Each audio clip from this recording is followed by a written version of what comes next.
Assalamualaikum, Pak. Waalaikumsalam, selamat datang. Kenapa suaranya serak gitu, Akmal? Minum Pepsi Pak malam, Pak. Wih, orang kaya ini minumnya Pepsi.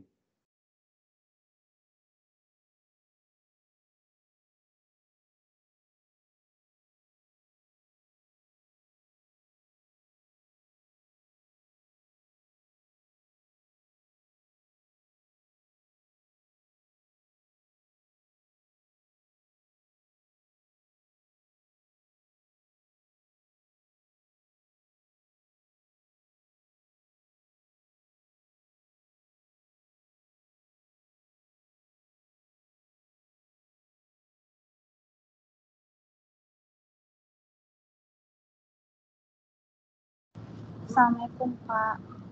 Waalaikumsalam, selamat datang, Abil. Anwar.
Berapa tuh?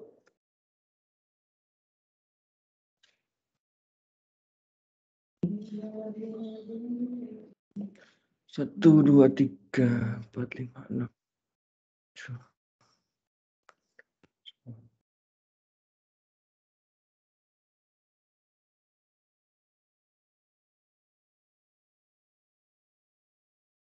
Anwar belum ada nih.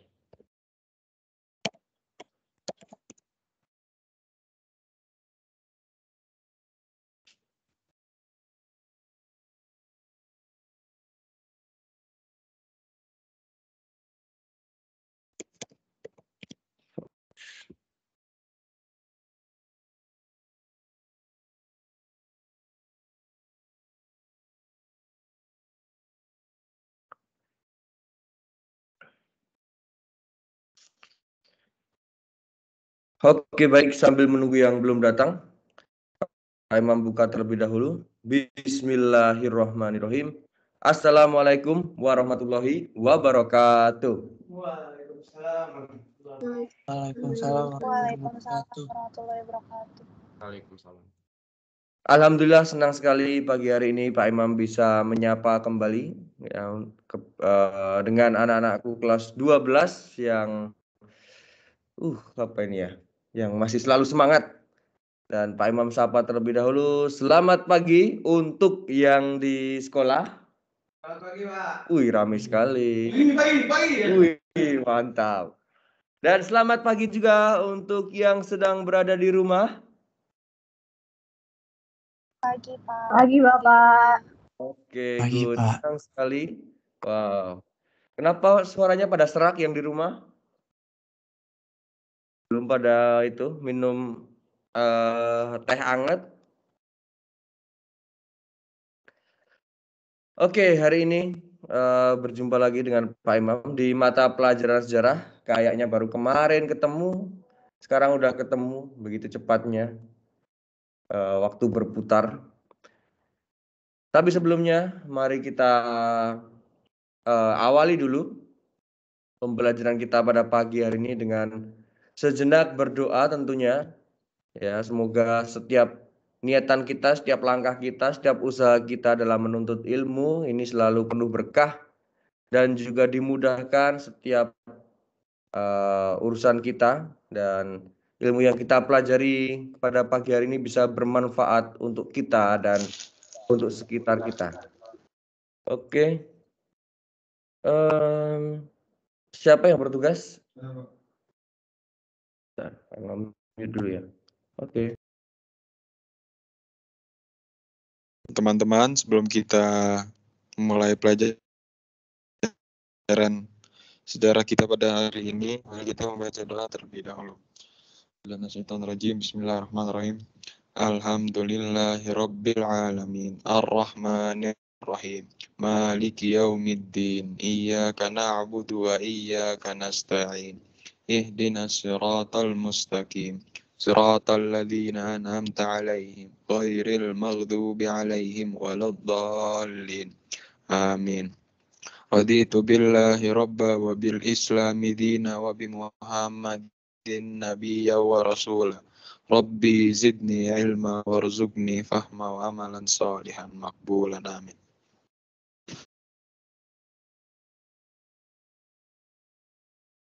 Amin. Terima kasih Jajul sudah berkenan memimpin teman-teman untuk berdoa. Oke, sebelum kita mulai, apakah ada yang mau disampaikan dulu? Atau ada yang mau ditanyakan? Tidak, Pak. Enggak ada. Waduh.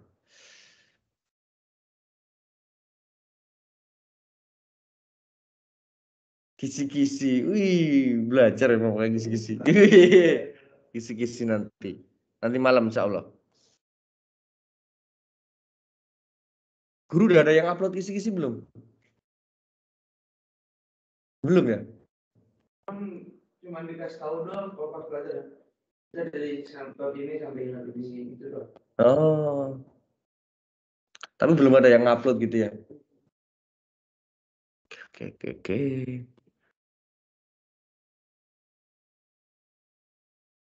Baik, seperti yang sudah kita sepakati bahwa kita sudah 2 kali putaran untuk menyusun challenge presentasi. Oke, kita sudah 2 kali putaran, terakhir pertemuan yang lalu. Nah, berarti untuk pertemuan kita kali ini yaitu kita akan presentasi mulai dari kelompok pertama hingga kelompok ke-5. Oke, Pak Imam mau cek dulu apakah dari kelompok pertama sudah siap atau sudah selesai?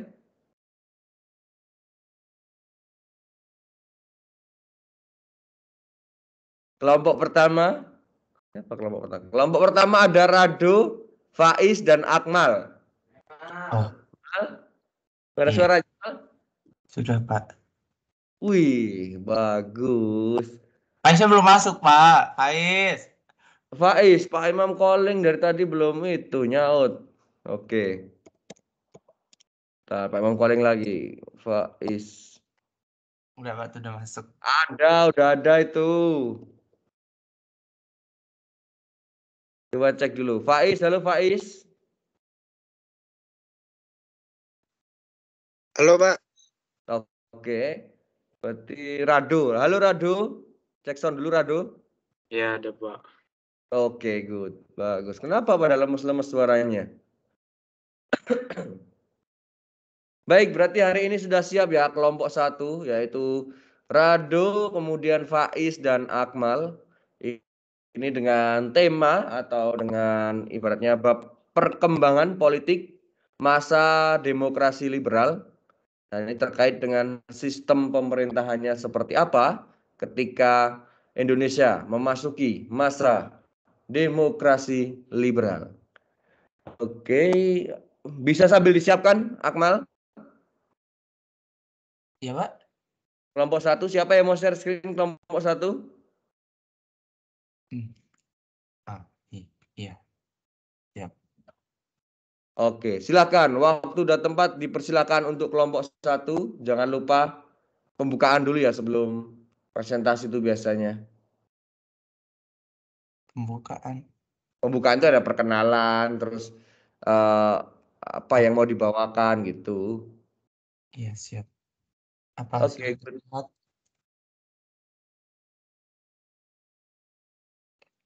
kelihatan.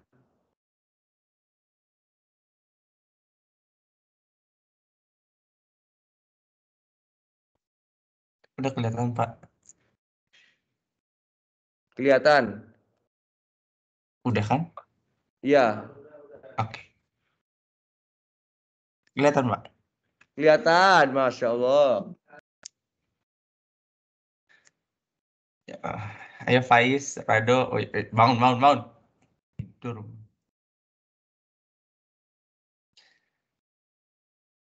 Mukanya gimana ya? Mulai mau. Ana mulu, kena mulu anak. Assalamualaikum warahmatullahi wabarakatuh. Saya Akmal Pamungkas bersama Faiz dan Akmal akan menjelaskan bab 2 perkembangan politik masa demokrasi liberal. Astagfirullah. Saya lanjut ya, Pak. Iya. 1. Sistem pemerintahan. Bangsa Indonesia sebenarnya adalah bangsa pembelajar. Indonesia sampai dengan tahun 1950-an telah menjalankan dua sistem pemerintah yang berbeda, yaitu sistem presidensial dan sistem parlementer. Hal ini ditandai dengan pembentukan kabinet parlementer pertama pada November 1945 dengan Syahrir sebagai Perdana Menteri. Sejak saat itulah jatuh bangun kabinet pemerintah di Indonesia terjadi. Namun pelaksanaan sistem parlementer ini tidak diikuti dengan perubahan UUD. Baru pada masa Republik Indonesia Serikat pelaksanaan sistem parlementer dilandasi oleh konstitusi, yaitu konstitusi RIS yang biasa disebut Republik Indonesia Serikat. Begitu juga pada masa demokrasi liberal. Pelaksanaan sistem parlementer dilandasi oleh UUD sementara 1500 atau dikenal konstitusi liberal. Sistem pemerintah negara menurut UUD sementara 1950 adalah sistem parlementer. Artinya, kabinet disusun menurut pertimbangan kekuatan kepartaian dalam parlemen dan sewaktu-waktu dapat dijatuhkan oleh wakil-wakil partai di dalam parlemen. Presiden hanya merupakan lambang kesatuan saja. Hal ini dinamakan pula demokrasi liberal. Sistem kabinet masa ini berbeda dengan sistem kabinet RIS yang dikenal dengan Zaken Kabinet. Nah, ada sedikit kuis nih teman-teman. Ayo, siapa yang tahu apa yang dimaksud dengan Zaken Kabinet? Boleh cari di Google ataupun di buku. Dikasih 1 menit ya, yang bisa jawab. Ih, garing banget gak ada yang jawab. Tahu dah.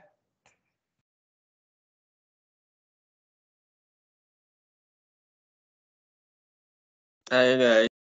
Yang menterinya dari kalangan ahli bukan, Kak? Ih, wah, bener. Sebenarnya nggak tahu sih. Tapi bener sih. Udah, skip. Nah, mengapa seringkali terjadi pergantian kabinet? Hal ini terutama disebabkan adanya perbedaan kepentingan di antara partai-partai yang ada. Perbedaan di antara partai-partai tersebut tidak pernah dapat terselesaikan dengan baik, sehingga dari tahun 1950 sampai tahun 1959 terjadi silih berganti kabinet seperti yang pertama itu kabinet Natsir Masyumi dari tahun 1950 sampai 1951. Dan yang kedua kabinet Sukiman Masyumi juga tahun 1921 sampai 1952. Dan yang ketiga kabinet Wilopo PNI dan yang keempat kabinet Ali Sastroamijoyo. Itu I atau satu ya? Satu kayaknya. Dan kabinet Burhanuddin Harahap. Yang keenam kabinet Ali Sastroamijoyo, yang itu 2 ya? Iya, mal 2 mal. Iya deh, alhamdulillah. Yang ketujuh kabinet Juanda, Zaken Kabinet. Nah, bisa dilihat bahwa mula-mula Masyumi diberi kesempatan untuk memerintah. Kemudian PNI memegang peranan terutama setelah pemilihan umum 1955. Namun, PNI pun tidak bisa bertahan lama karena tidak mampu menyelesaikan permasalahannya yang dihadapi, yang akhirnya dibentuk Zaken Kabinet di bawah pimpinan IR Juanda. Oke. Mengapa seringkali terjadi pergantian kabinet? Kabinet-kabinet tersebut pada umumnya memiliki program yang tujuannya sama, yaitu masalah keamanan, kemakmuran dan masalah Irian Barat atau biasa disebut saat ini di Papua Barat. Namun, setiap kabinet memiliki penekanan masing-masing. Kabinet yang dipimpin Masyumi menekankan pentingnya penyempurnaan pimpinan TNI, sedangkan kabinet yang dipimpin oleh PNI sering menekankan pada masalah hubungan luar negeri yang menguntungkan perjuangan pembebasan Irian Barat dan pemerintahan dalam negeri.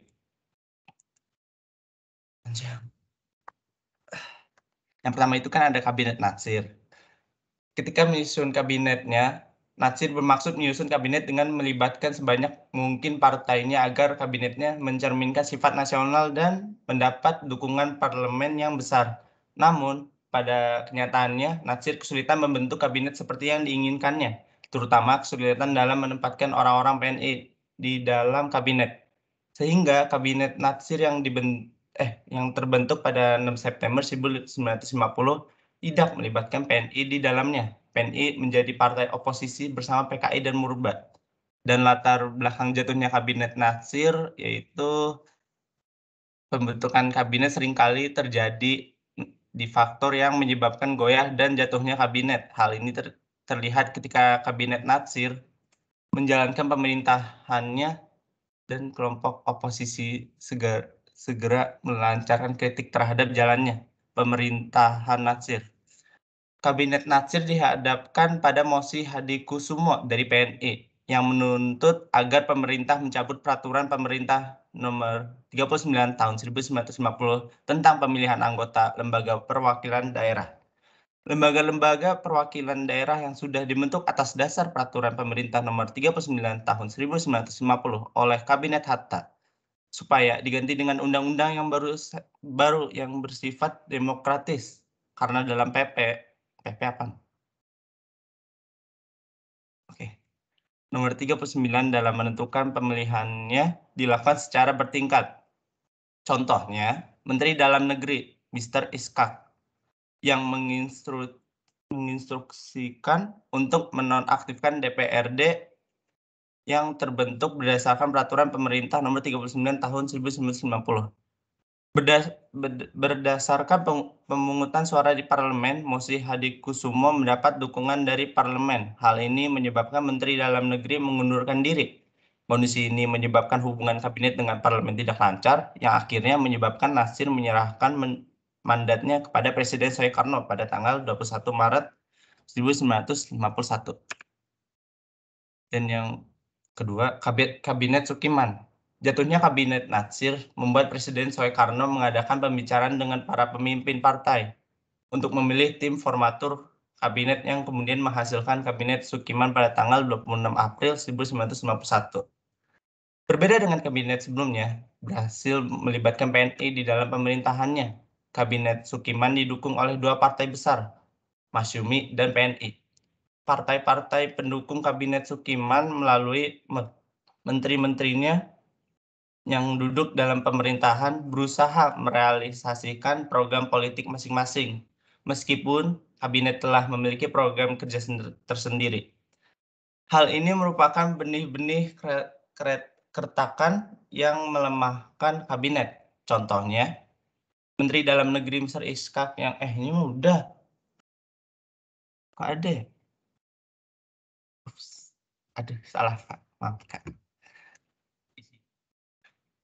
Nah, latar belakangnya masalahnya Kabinet Sukiman itu, Iskak juga mengangkat orang-orang PNI menjadi gubernur di Jawa Barat dan Sulawesi. Tindakan itu menimbulkan pertikaian politik dan konflik kepentingan. Kebijakan lain yang menimbulkan masalah dalam hubungan antara pemerintah dan parlemen adalah ketika Menteri Kehakiman Muhammad Yamin membebaskan 1950 tahanan SOB atau bisa disebut Stat Pan Orlok en Belek, negara dalam keadaan bahaya perang, tanpa persetujuan Perdana Menteri dan anggota kabinet lainnya. Kebijakan ini ditentang oleh Perdana Menteri Sukiman dan kalangan militer yang mengakibatkan Muhammad Yamin meletakkan jabatannya sebagai Menteri Kehakiman. Kondisi Kabinet Sukiman semakin terguncang ketika muncul mosi tidak percaya dari Sunarjo. Munculnya mosi ini berkaitan dengan penandatanganan Perjanjian Mutual Security Act antara Menteri Luar Negeri Achmad Surbardjo dengan Mele Koran, Duta Besar Amerika Serikat. Hal ini berawal dari nota jawaban yang diberikan Surbardjo terhadap Koran yang berisi pernyataan bahwa Indonesia bersedia menerima bantuan AS berdasarkan syarat-syarat yang ditentukan dalam MSA. Nota Menteri Luar Negeri ini memiliki kekuatan seperti suatu perjanjian internasional. Tindakan Surbardjo ini dianggap sebagai suatu langkah kebijaksanaan politik luar negeri yang dapat memasukkan Indonesia ke dalam lingkungan strategi Amerika Serikat yang menyimpang dari asas politik luar negeri bebas aktif. Mosi ini kemudian disusul oleh pernyataan PNI agar kabinet mengembalikan mandatnya kepada presiden untuk mengatasi kesulitan-kesulitan yang dihadapi. Akhirnya, dengan didahului pengunduran diri dari Ahmad Soebardjo selaku Menter Luar Negeri, Sukiman pun kemudian menyerahkan mandatnya kepada Presiden Soekarno pada tanggal 23 Februari 1952. Nah, kalau dibandingkan dengan kabinet Natsir, dalam kabinet Sukiman jelas menunjukkan bahwa partai-partailah yang memegang pemerintahan, mulai dari menyusun program, portofolio, komposisi personalia, pelaksanaan, dan tanggung jawab, serta cara penyelesaian masalah sepenuhnya terletak di tangan partai. Partai-partai yang ada pada waktu itu belum menonjolkan ideologi masing-masing. Perhatiannya masih ditunjukkan pada pemecahan masalah-masalah praktis yang dihadapi. Dan yang ketiga ada Kabinet Wilopo. Presiden Soekarno kemudian menyerahkan mandat kepada golongan moderat dari PNI sehingga terbentuk Kabinet Wilopo pada 30 Maret 1952. Kabinet ini mendapat dukungan yang lebih luas dibandingkan dengan kabinet sebelumnya, yaitu dengan masuknya PSI dan PSII. Dalam pemerintahan. Dukungan ini memperkuat upaya kabinet dalam memperoleh dukungan mayoritas di parlemen. Kondisi ini mempengaruhi iklim politik dalam kabinet dan juga hubungan antar partai. Ikut sertanya PSII dan Parindra dalam pemerintahan dan karena PKI sejak kabinet Amir Syafriuddin selalu menjadi oposisi mendukung kabinet Wilopo, maka Badan Permusyawaratan partai-partai ada PKI, PSII, PERTI, Partai Buruh, Murba, Permai, Partai Tani Indonesia, PRN, PRI, dan PIN. Kehilangan artinya dan menghentikan kegiatan-kegiatannya dengan adanya hubungan politik baru ini. Praktis berakhirlah aksi-aksi pemogokan yang banyak terjadi pada masa pemerintahan Kabinet Sukiman. Udah Pak, ini Gian Faiz.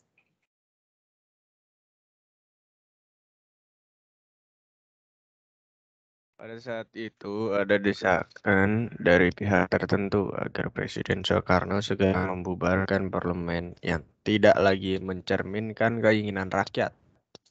Peristiwa ini dimanfaatkan oleh golongan tertentu dalam tubuh TNI AD untuk kepentingan sendiri.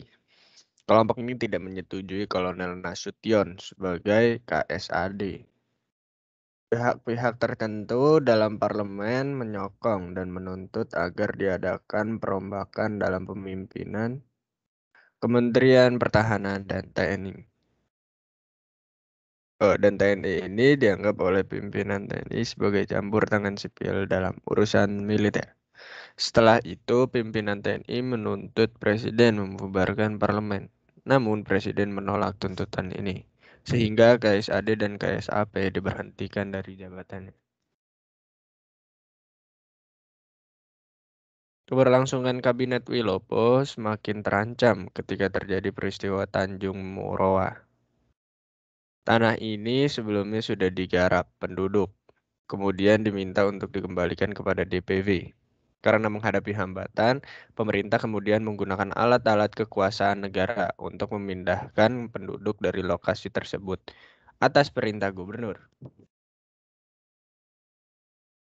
Keputusan pemerintahan Sukiman dan semua tahanan yang terkait dengan peristiwa Tanjung Morawa segera dibebaskan.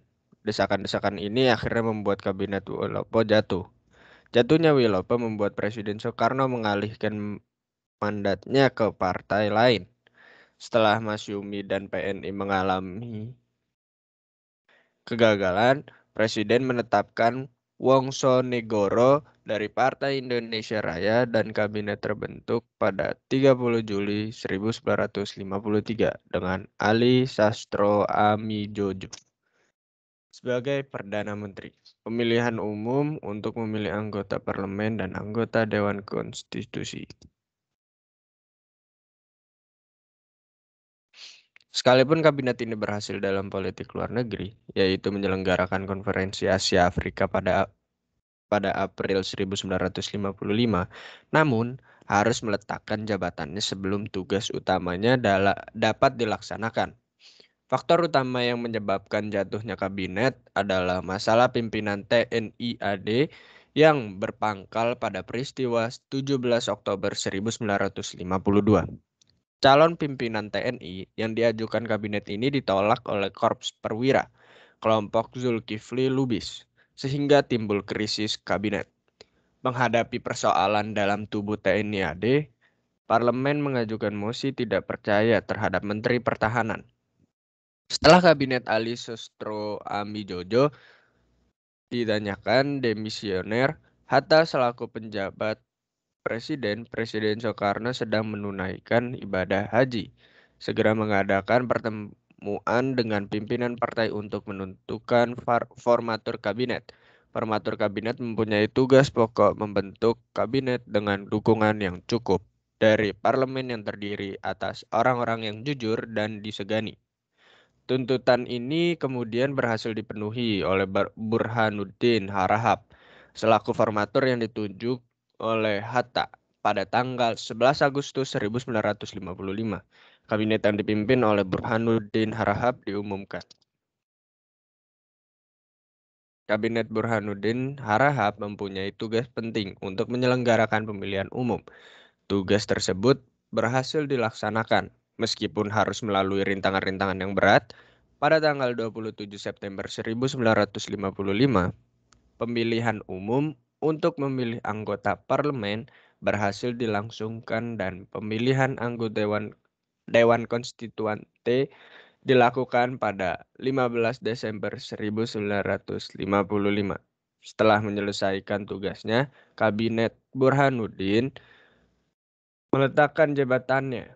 Kemudian dibentuk suatu kabinet baru berdasarkan kekuatan partai politik yang ada dalam parlemen baru, hasil pemilihan umum.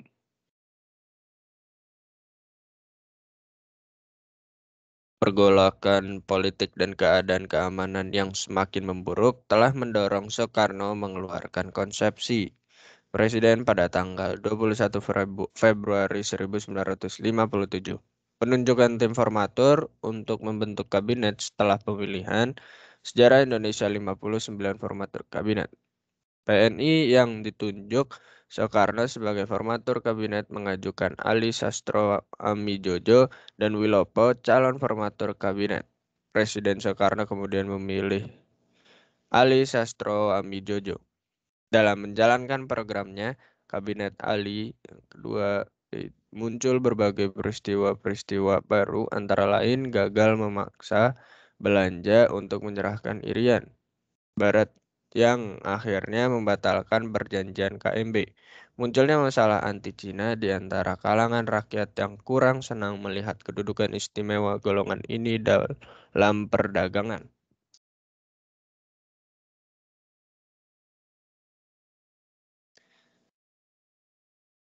Menyikapi situasi jatuh bangunnya kabinet, Soekarno melalui amanat proklamasi 17 Agustus 1957 menyatakan bahwa sistem politik yang terbaik dan tercocok dengan kepribadian dan dasar hidup bangsa Indonesia, ya nyata, demokrasi yang sampai sekarang ini kita praktikkan di Indonesia. Bukan satu sistem politik terbaik dan tercocok dengan kepribadian dan dasar hidup bangsa Indonesia. Nyata kita dengan apa yang kita namakan dengan demokrasi itu. tidak menjadi makin kuat dan makin sentosa, melainkan menjadi makin rusak dan makin retak, makin bubrah dan makin bejat.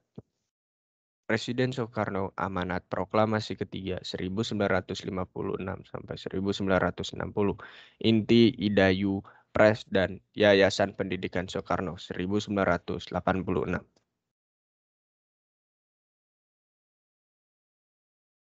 Tuh, ini bagiannya Rado. Oh iya. Dan yang terakhir itu ada Kabinet Juanda. Nah, apa saja yang dilakukan oleh Kabinet Juanda? Yaitu mereka menyusun yang namanya Deklarasi Juanda. Deklarasi Juanda itu adalah penetapan hukum dasar laut di Indonesia dan menetapkan wilayah. Nah, apa saja isinya? Di Deklarasi Juanda menyatakan, yaitu segala perairan di sekitar, di antara, dan yang menghubungkan pulau-pulau atau bagian pulau-pulau yang termasuk daratan negara Republik Indonesia, dengan tidak memandang luas atau lebarnya adalah bagian-bagian yang wajar daripada wilayah daratan negara Republik Indonesia, dan dengan demikian merupakan bagian daripada perairan nasional yang berada di bawah kedaulatan mutlak daripada negara Republik Indonesia. Lalu lintas yang damai di perairan pedalaman. Ini bagi kapal-kapal asing dijamin selama dan sekedar tidak bertentangan dengan mengganggu kedaulatan dan keselamatan negara Indonesia. Nah, jadi intinya kenapa deklarasi MAL? Jadi intinya kenapa deklarasi Juanda dibuat ini? Karena awalnya Indonesia tidak puas dengan hukum kelautan kolonial yang menyatakan wilayah Indonesia itu cuma 3 mil daerah laut dari wilayah daratan Indonesia. Dan di deklarasi Juanda ini diubah dari 3 mil menjadi 8 mil. Nah, oleh karena itu, luas Indonesia dari 2 juta kilometer kuadrat menjadi sekitar 5 juta kilometer kuadrat.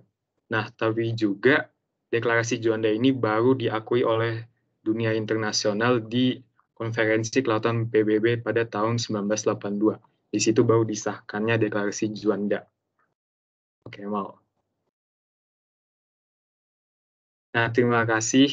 Sebelumnya ada yang ingin bertanya sebelum ditutup? Makasih. Gak usah ditanya ya. Makasih banyak. Makasih semuanya, makasih.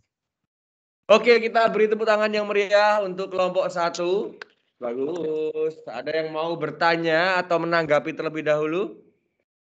Aduh, cuma dapat 1 doang.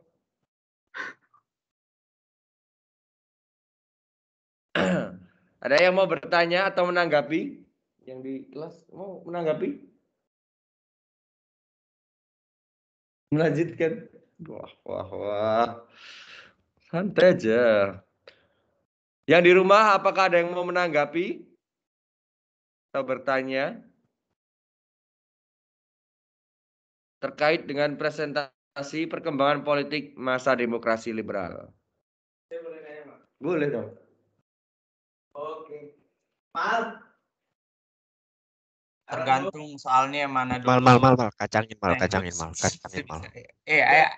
Kacangin. Ucup kun, nanti. Nggak tahu ya pertanyaannya jelas atau enggak. Oke. Ini kan banyak kabinet ganti-ganti. Nah, menurut kalian kabinet yang bagus untuk negara kita itu kabinet yang mana? Langsung Pada gugup. saat itu. Pada saat ini. Oh, pada saat ini.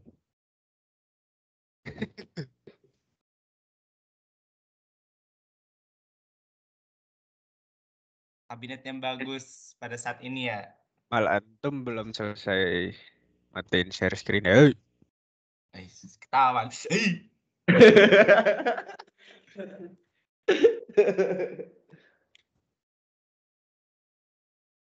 Ayo, kelompok saya. Oke, dicatat. Oke, ya siap. Terima kasih Kakak Yusuf. Terima kasih. Terima kasih atas pertanyaannya. Ada yang ingin ditanyakan lagi? Udah, 1 aja. Udah, Man. Habis itu lanjut kan banyak materi gitu, Man. Oke, kabinet yang bagus ya. Bentar. 10 kementerian dengan performa terbaik di 100 hari Kabinet Indonesia Maju. Anjas. Itu sekarang itu Indonesia Maju. Ini yang Sekarang kan? maksudnya Saat ini kan, Sob? Saat ini. main saat ini. Itu mal. Saat yang ini Oh, yang kalian yang bahas dulu, ini oh, yang materinya. dulu. Edik mal. Namus anak ayo dong bantu gitu loh.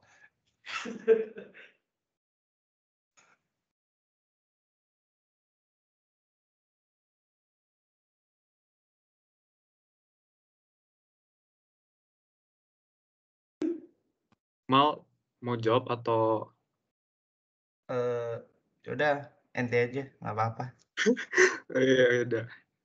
Jadi kalau menurut kita, kok dilihat juga dari kejadian-kejadiannya, kabinet yang paling bagus itu pada masa ini tuh kabinet Juanda. Karena emang kabinet Juanda itu yang paling dikit menerima kritik dari partai oposisi gitu. Kalau dilihat dari semua partai ya emang partai Juanda yang paling dikit kena kritikan gitu aja sih. Apa sudah jelas, Sob? Coba ulangin, Sob. Ulangin. Ente masuk nggak, Boy? Ulangin. Apa ulangin? Oh, baik itu. Ini biar ente aja. Oke, beri tepuk tangan dong untuk kelompok 1 dan juga Ucup pertanyaannya. Oke, ada yang mau bertanya lagi? Menarik ini. Menarik, banyak pertanyaan nih harusnya. Sudah, Pak, sudah. Materinya menarik nih, bagus. Gak apa-apa, kita hari ini satu kelompok doang. Oh, ini. Ayo Kan nanya guys. Nggak ada Satu mau buka kelompok. kamera, Pak. Saya juga Dari satu nggak kelompok. buka. Biar bisa dalam pembahasannya gitu. Ayo yang mau ditanyakan, silakan. Tapi jangan susah-susah juga, biar saya nggak bingung. Bapak, kalau presentasinya satu kelompok berarti ulangannya dari kelompoknya Akmal aja ya, Pak? Yes, sampai kelompoknya Amal doang.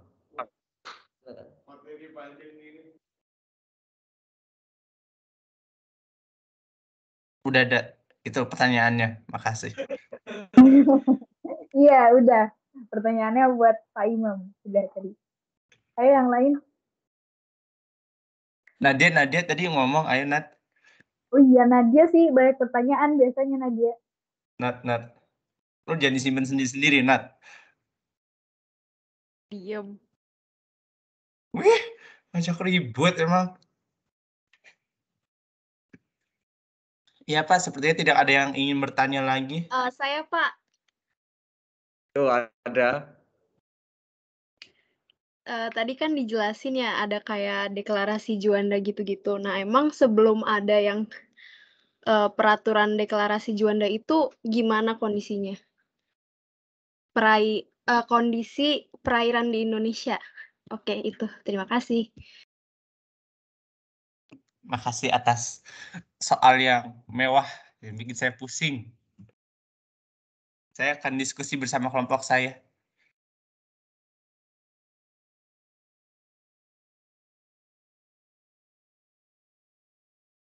Mau jawab atau Ayo, Faiz? ada lagi boleh? Kok ada mulu? Silakan. Silakan. Bentar.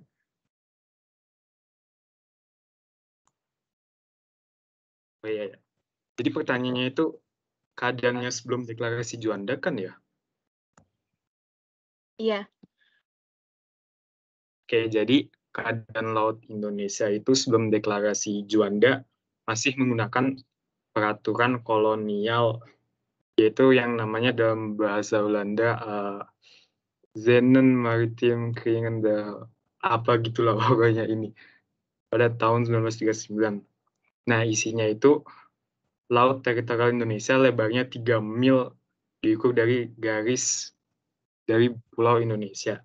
Nah, jadi itu ya keadaan laut Indonesia sebelumnya cuma 3 mil doang ya, intinya lebih kecil lah dari yang sekarang sebelum deklarasi Juanda. Oke.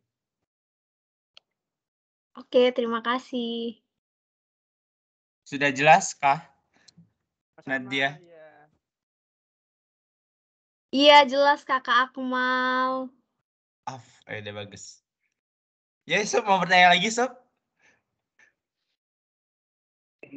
Tobat, Kenapa tuh, Pak? Oke, beri tepuk tangan dulu dong untuk kelompok 1 dan juga Nadia yang sudah bertanya. Yeay, selamat Nat. Dapat door press. Tuh. Ada lagi yang mau bertanya? Yang offline, siapa yang mau offline? Ini offline cuma doang orangnya, Pak. Sananya mah. 2 rasa 10. Sok ngapain ke sekolah?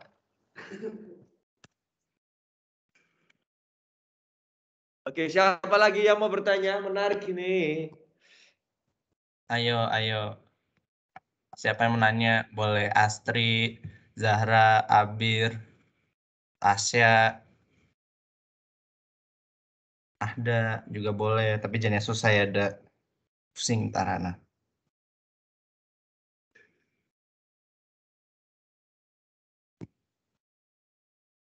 Udah nggak ada yang mau bertanya lagi nih. Nih, saya Gue mau. gua lagi. Izin Ya, silakan bertanya. Abir. Yang tadi yang Zeken yang kata menterinya dipilih orang-orang ahli itu, kenapa harus orang-orang ahli? Kenapa nggak orang-orang yang kayak partai yang kayak biasa aja gitu? Wow. Masih. Ya, sama-sama. Silakan Rado. Gua mulu. Akmal atau Faiz deh. Faiz, persilahkan. Emang yang dia nggak bisa langsung lempar. Oke. Nah, emang nggak bisa. Nah, kalau menurut kami sih kenapa tidak partai-partai yang biasanya? Yang pertama pasti tidak bisa sembarang pilih kali ya. Mungkin Soekarno sudah melalui tahapan-tahapan untuk memilih partai yang dipercaya ya. Jadi begitu sih. Kan demi kemajuannya bangsa Indonesia. Jadi pasti ada tahapan-tahapannya tuh yang mana bisa dipercaya oleh pemimpin kita gitu Bir.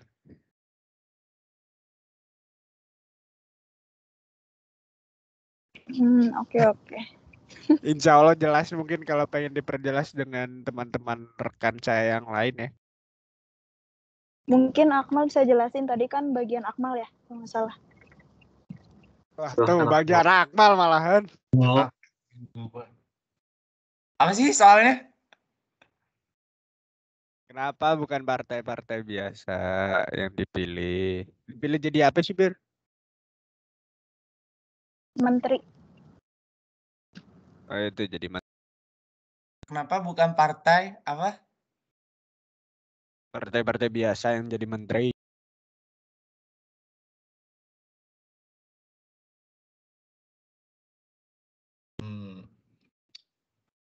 Oke.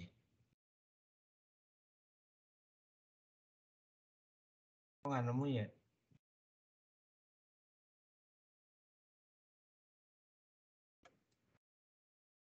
Oh, untuk meminimalisir terjadinya korupsi juga, itu loh Bir. Kenapa korupsi? Kan orang ahli juga bisa korupsi. Enggak. Kan pendapat gua. Kok nyolot sih? Oke. Jadi biar nggak korupsi gitu ya? Itu menurut saya ya. Thank you. Love you. Oke, thank you Ismail. Oke, ada yang mau ditanyakan lagi? Kevin mungkin? Kevin biasa nih suka nanya. Ada mau nanya. Please lah, ada aja yang susah-susah. Yang susah please. Oke, jadi di sini kan ada pada masa kabinet Sukiman muncul mosi tidak percaya dari Sunarjo. Nah, munculnya mosi tidak percaya ini berkaitan dengan penandatanganan perjanjian Mutual Security Act (MSA) antara Menteri Luar Negeri Ahmad Subarjo dan Nele Cochrane, Duta Besar Amerika Serikat. Oke, jadi pertanyaannya, apa itu perjanjian Mutual Security Act dan kenapa itu bisa menjadi penyebab munculnya mosi tidak percaya dari Sunarjo yang ditujukan kepada kabinet Sukiman? Terima kasih. Waduh. Wow, wow. Tepuk tangan untuk Ahde, pertanyaannya sangat Terima kasih ya. realistis dan panjang. Terima kasih. Mal, kok anak nge-lag ya, Mal? Like Radu aja deh. Ini kayaknya Radu jago nih jawab-jawab kayak gini. Ada, oke, sebentar lagi.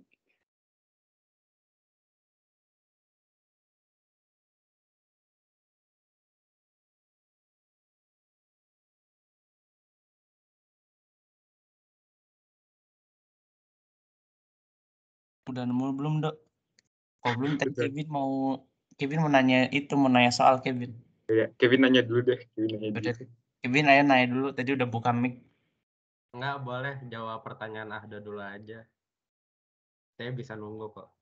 Enggak, makasih. Ini biar itu Cok. Biar waktunya pas gitu loh.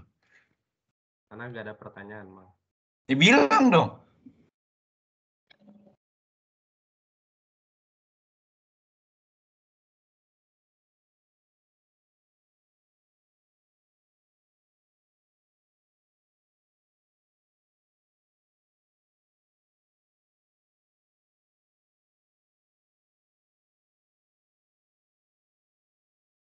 Ya udah, boleh jawab.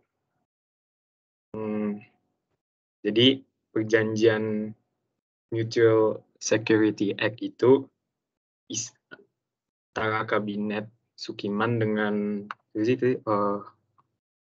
Duta Besar AS itu isinya bahwa Indonesia itu mendapatkan keamanan dan diberi bantuan ekonomi dan militer oleh Amerika Serikat.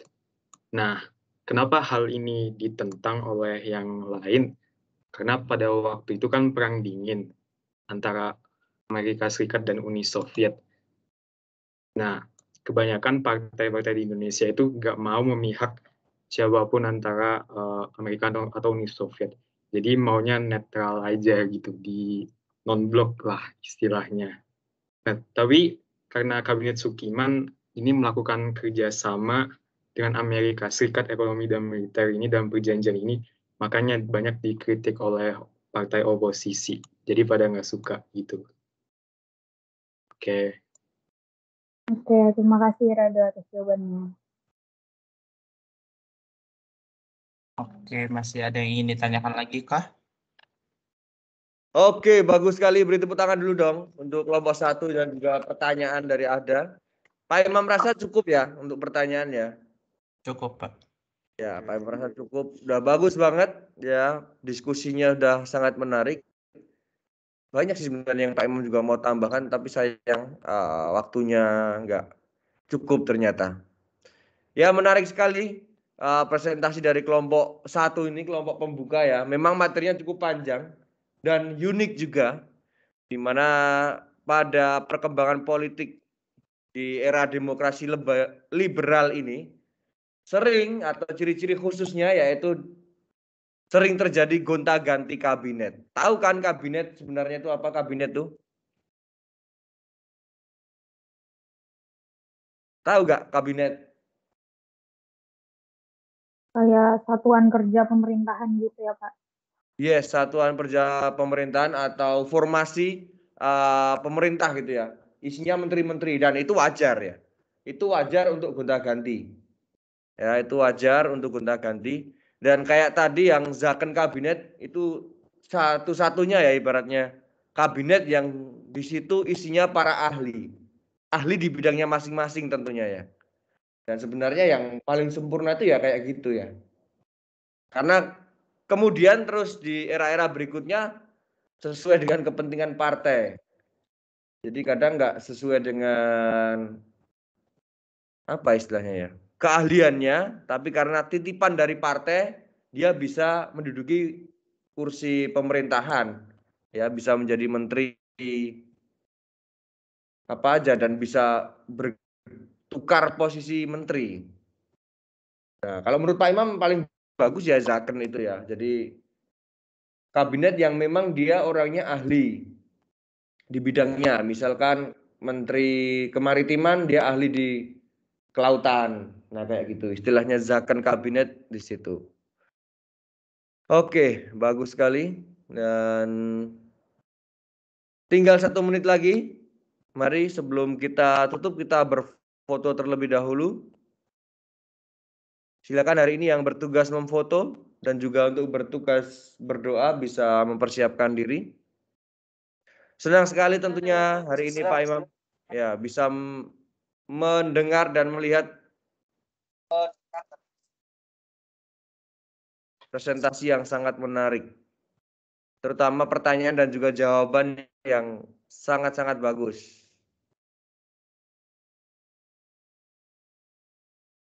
Siapa yang foto tadi? Saya Pak yang foto Pak. Ayo Oke. semuanya. Abir. Bentar, guys. Nggak usah Tri, foto aja. Oh, oke. Kalau gitu. 1, 2, 3. 1, 2, 3. Jul kembali, Jul. Udah Pak. Oke, terima kasih banyak. Kemudian dilanjutkan untuk berdoa yang memimpin.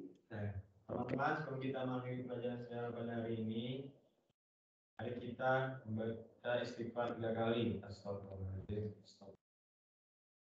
Lanjutkan dengan membaca kafaratul majlis. Subhanakallahumma wa bihamdika asyhadu an la ilaha illa anta astaghfiruka wa atubu ilaik. Amin. Terima kasih banyak Jajul sudah memimpin teman-teman untuk berdoa, dan sekali lagi Pak Imam ingatkan untuk selalu belajar ya. Jangan lupa kita materinya sampai di presentasi dari Akmal atau kelompok 1 ini ya. Dan sampai ketemu lagi, selamat beristirahat. Pak Imam akhiri. Wassalamualaikum warahmatullahi wabarakatuh. Waalaikumsalam. Waalaikumsalam. Terima kasih Bapak. Terima kasih Bapak. Sama-sama, silakan istirahat.